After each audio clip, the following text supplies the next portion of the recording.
to get a computer to work that out for you. Us, Gavin. It's yours as much as mine. Yeah. A computer couldn't work it out anyway. Women ovulate at different times, you know, and some of them during the periods. You know what my old fella used to say? The more you do it, the better your chances. Pity you're not like him all the time. Yeah, I don't take after my old fella at all. In fact, I don't even look like him. Must have been the milkman.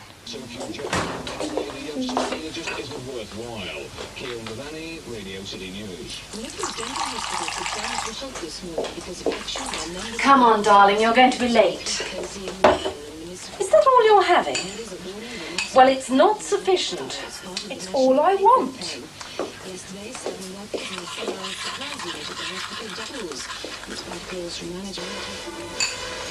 I was listening to that.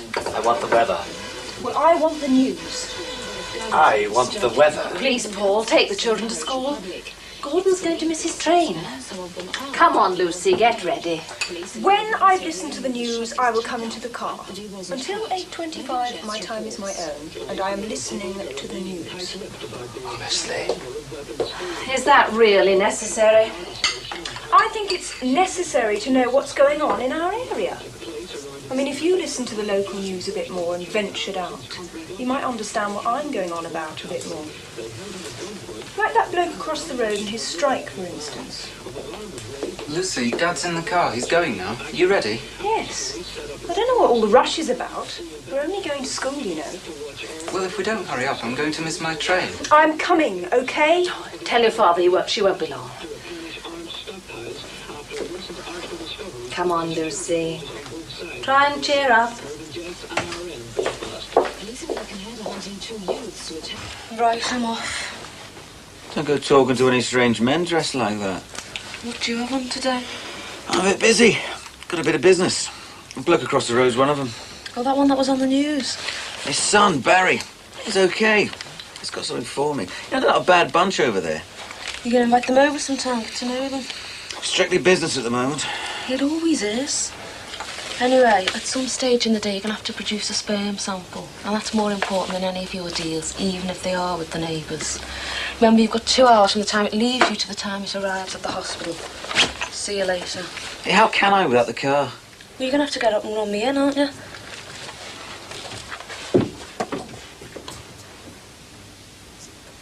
Yes, that's it. Collins, number 8, Brookside Close. You'll definitely call round today. Like yesterday, I suppose. Very well. Goodbye.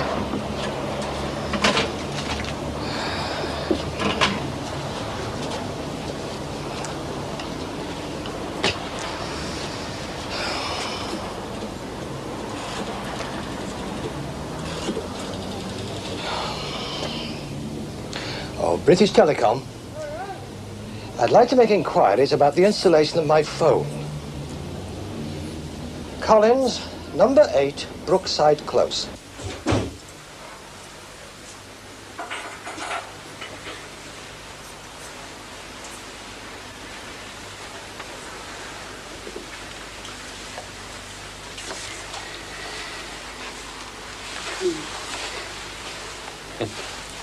I can't stand the thought of cremation. Nobody can while they're alive. That was a nice wreath the company sent, though, wasn't it? Yeah, he was well respected, was old Arthur. He was a tough old sod. But at least you knew where you stood with him. He didn't mess around. And he never promised anything he couldn't deliver. You're going to miss him, aren't you? Oh, you can say that again. Him and my dad go back a long, long time. You know, I can remember watching him at home. Writing leaflets and strike notices, doing it all by hand. There was no photocopiers then. And then my mum would come in and she'd start moaning and groaning and she'd be going on and on until Arthur would have to smell from his pipe tobacco. And then my dad would get a cobble and tell her to mind her own business and go to bed. And she would go to bed. And then he'd have a cobble. And then she'd give him nothing then for a week. Oh.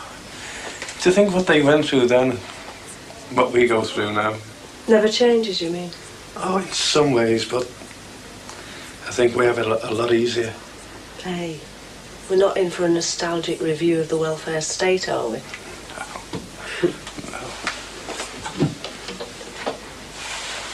Who'll take Arthur's place, then?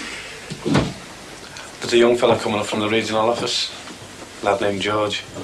He's okay, he's not a bad lad, but he'll never be a patch on old Arthur. Management will walk all over him unless we're not careful.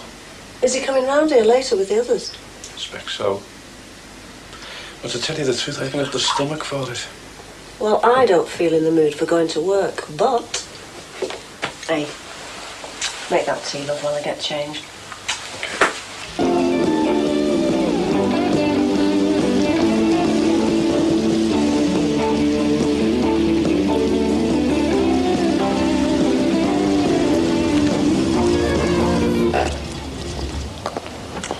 A lovely Lomax.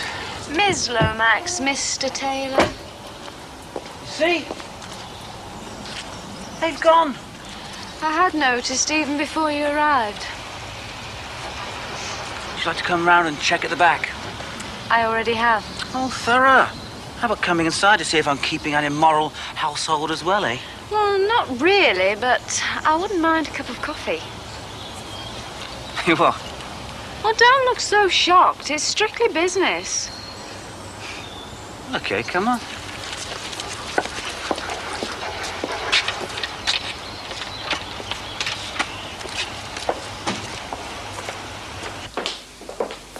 Oh, come on, Ms. Lomax. I mean, what crime have I committed, eh? I store a few cookers for a mate. A neighbour complains. Fair enough, like, you give me a week to get shut, and I do. So now you've had to drink my coffee and eat my biscuits. So where's the harm of that, eh?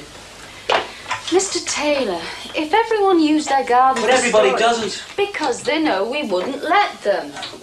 You actually like your job, don't you? Yes, I do. It's a job with a purpose. What, preventing blokes like me from From doing... screwing up the environment, yes, that makes it purposeful. A couple of cookers ain't gonna kill anyone.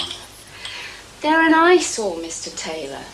Supposing number 8 stored oil drums in their garden, and number 5 dumped 3 clapped-out cars in his, just to pick off the spare parts when he needed them. The place would look like a bomb site within 6 months. Well, what's this got to do with me, anyway? I'm storing some cookers for a mate, so what? I have tried to be subtle, Mr. Taylor, but I know exactly whose cookers they are. And no doubt you'll expect them to return in a week or so when things settle down.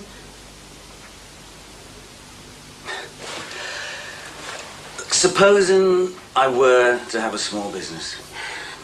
Supposing you were. Well, where would I stand? Not clause X sub para D, but straight up like... Well, that's not for me to say. Off the record. A bit of purposeful advice. Give up? Oh, and sign on the dole, great. It mustn't be an eyesore. If nobody can see it, smell it, or hear it, out of sight, out of mind. So if I were to build myself a nice little shed in the garden, the statutory distance from the back door, like...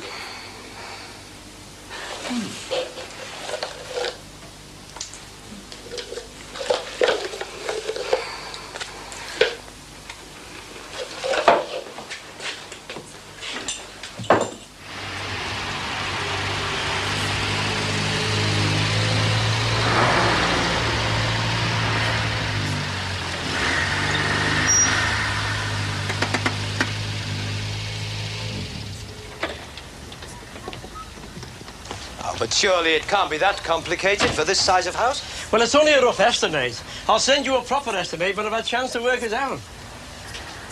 Are you on the phone? Sorry? Are you on the phone? Oh, not yet. Any day now, so they tell me. Know what you mean. Anyway, I'll drop you a line then.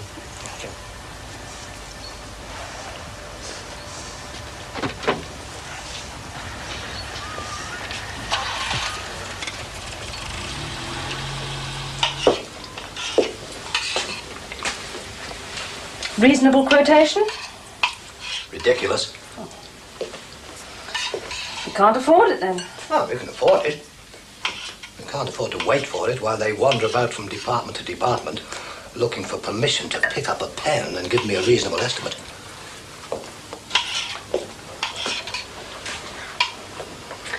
So you do intend to use our insurance money for a carport? Yes? Does that include Gordon's share? What do you mean, Gordon's? Well, it was mostly his things that were stolen. Ah, he'll be all right. He'll still get his computer. And a more sophisticated one than he had before. I wonder how the Bolshevik bacchanalia is progressing across the close. What? The Politburo are in session in number 5. Oh, please, Paul. Please what? Please don't complain to the council. So, it's cut off your nose or bleed to death. Some friggin' choice that is. You get nowhere talking like that, Jonah. There's nowhere to go, Bobby. Oh, it's not that bad. If 200 redundancies isn't that bad, what is? 250? All right, Jonah, the redundancies are bad, but it's not a total shutdown. Not everybody are going to be out on the rear by the new year. If Arthur... Jonah. If Arthur Clarke was here, he'd have stuck it out for a proper solution. Look, we all know 200 redundancies stinks, but not even Arthur could have saved those jobs for you. Now, with early retirement and any other volunteers, well, it mightn't be as bad as it looks. I don't know. It still looks bad. And not only that, some men, and my missus, are going to be wondering what the hell we stayed out for so long, like. When all we've achieved is, well... The loss of 6 weeks' wages. And a good opera into the bargain. Well, we would never bargain for that, Jonah, did we? But at least we know one thing. We know that the men out there voted to come out. And who knows, they might even vote to stay out too. You're great, you are, Bobby. They're crossing the picket lines like it's their January sales, and you think they might vote to stay out. They'll be back like a shot, and you know it. Well, we'll just have to go back then, won't we, lad? OK. Well, listen, let's accept that sometime we've got to go back. But there's still the 200 jobs on the chopping block that's got to be taken into account. Now, apart from sort of voluntary redundancies, how many others do you think there'll be?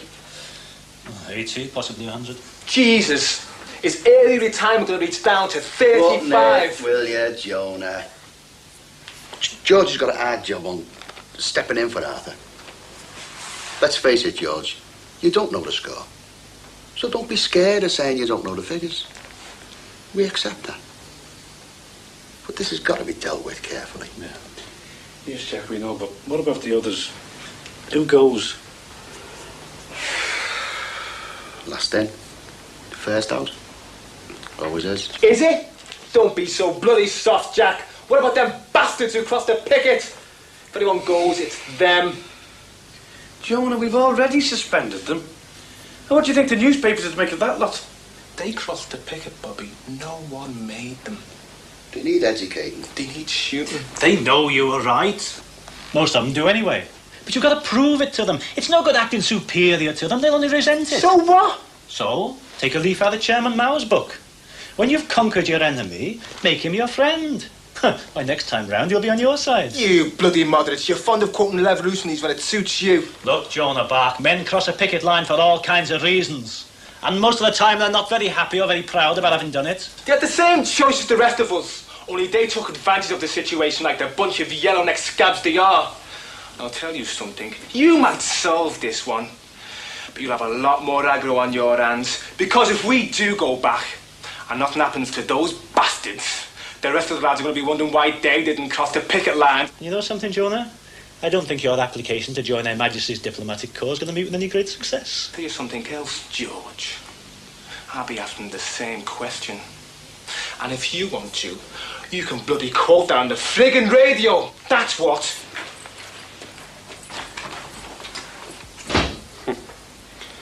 Got a nice one here, George.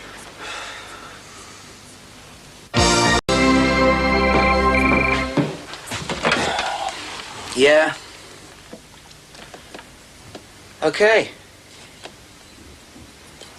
Fine. Cash. That's okay. Right, nice one, Barry. See you later.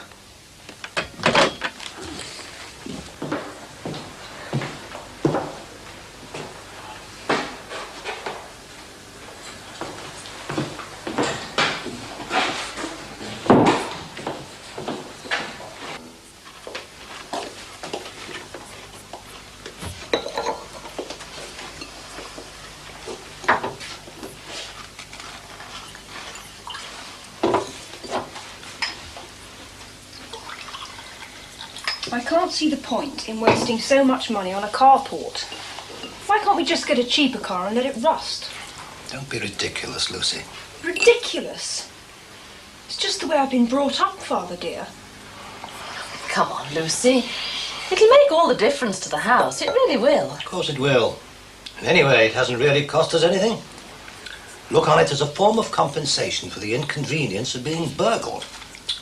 On the Wirral, we couldn't keep up with the Joneses, and that's why we moved here. Now we are the Joneses, it appears nobody's particularly interested in trying to keep up with us. In fact, if we tried keeping down to somebody like the Grants, perhaps it would be being more realistic. It will improve our own environment immeasurably, Lucy, and you know it. Lucy. What? I'm just adjusting my manners to our new environment. That's how they drink soup at my new school. It's called an audio-visual style of eating. I think I'm really getting the hang of it now.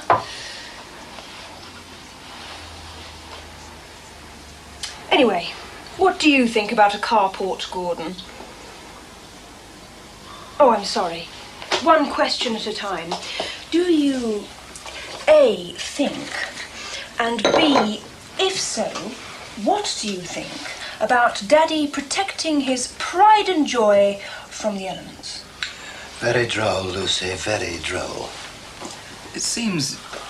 well, most of what we had stolen in the burglary was mine. My electronics.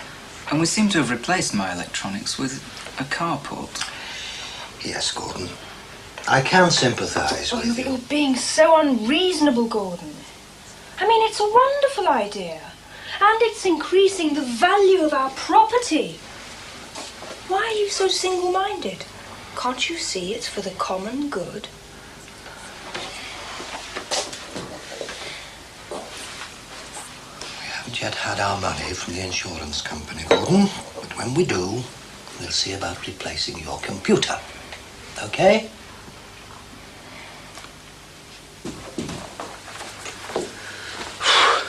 They gone then? Looks like. Hey, do you want a cup of tea? Yes, please, mate.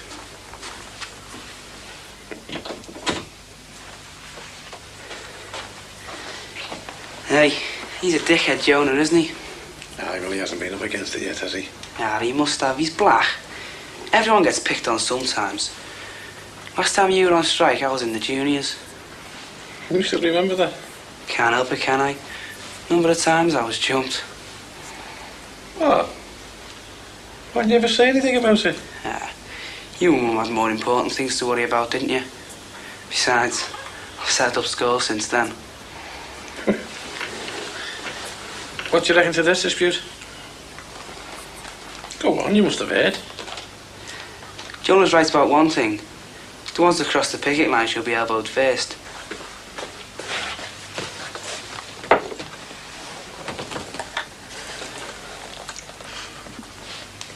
What's up with you? I'm in love. Anybody I know? My wife. Get us another biscuit, then. I can't, we haven't got any. With a whole packet there this morning. Yeah, I know, but I invested them. Well, perhaps we should invest in an interpreter. It'd save us a lot of time. Hey, I got some good news today. We're getting the cookers back legally. Wow. Being delivered today. What? Well, what? Did you manage to deliver anything today? No, I didn't have time, love. Well, time to get to the hospital within 2 hours. Honest. Well, why don't you go to the hospital, do it there, and just let them get on with it? Okay, I will. When? Well, soon. tomorrow? Saturday.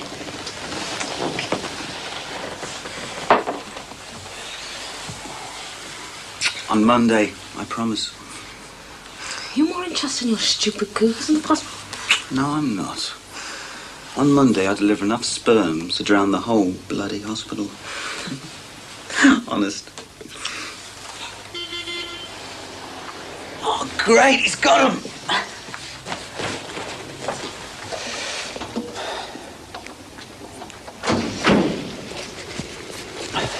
Hi, Gavin. Hello, Barry. Hey, Joe. These do you? Oh, Barry, they're terrific. I feel sick already. Oh, yeah. I nearly threw up on Mum when I was bringing them in. Hey, what have you been doing then? Yeah, never you mind. You fancy a drink? Yeah? How about the Queens? Yeah, fantastic. I like the sound. Oh, what's up?